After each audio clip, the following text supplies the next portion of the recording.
చంద్రబాబు 14 ఏళ్లు సీఎంగా ఉండి ఒక్క మంచి పనైనా చేశారని ప్రశ్నించారు ముఖ్యమంత్రి వైఎస్ జగన్మోహన్ రెడ్డి. అలాగే చంద్రబాబు పేరు చెబితే ఒక్క మంచి పథకమైనా గుర్తుకొస్తుందా? రాష్ట్రంలో జరుగుతున్నది కులాల మధ్య యుద్ధం కాదు, క్లాస్ వార్ అని అన్నారు.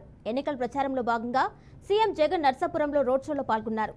ఈ సందర్భంగా ముఖ్యమంత్రి జగన్ కీలక వ్యాఖ్యలు చేశారు. జగన్ కు ఓటేస్తే పథకాలు కొనసాగుతాయి అన్నారు. పొరపాటు చంద్రబాబుకు ఓటేస్తే పథకాలు ఆగిపోతాయన్నారు. మరో 10 రోజుల్లో కురుక్షేత్ర యుద్ధం జరగబోతుందన్న జగన్, చంద్రబాబును నమ్మి ఓటేస్తే చంద్రముఖిని నిద్రలేచి రక్తం తాగుతుంది అన్నారు.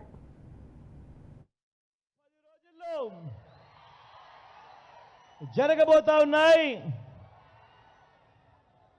కురుక్షేత్ర యుద్ధం జరగబోతా ఉంది. మరో 10 రోజుల్లో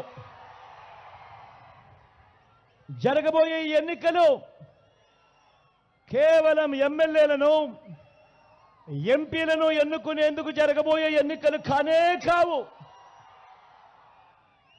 జరగబోయే ఎన్నికలు రాబోయే 5 ఏళ్ల మీ ఇంటింటి భవిష్యత్తును,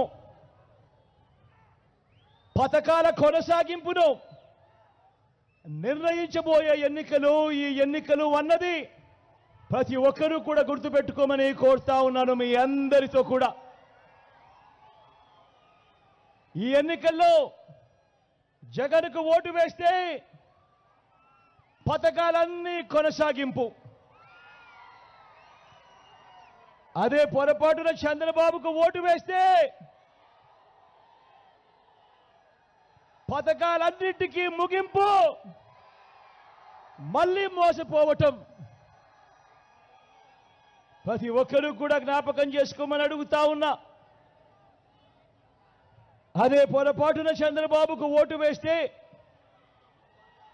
మరోసారి మోసం చేసేందుకు సాధ్యం కాని హామీలను ఇస్తా ఉన్న చంద్రబాబును నమ్మటము అనంటే దాని అర్థం కొండ చీలవ నోట్లో తల పెట్టడమే అనేది ప్రతి ఒక్కరూ కూడా జ్ఞాపకం పెట్టుకోమని కోరుతా ఉన్నా.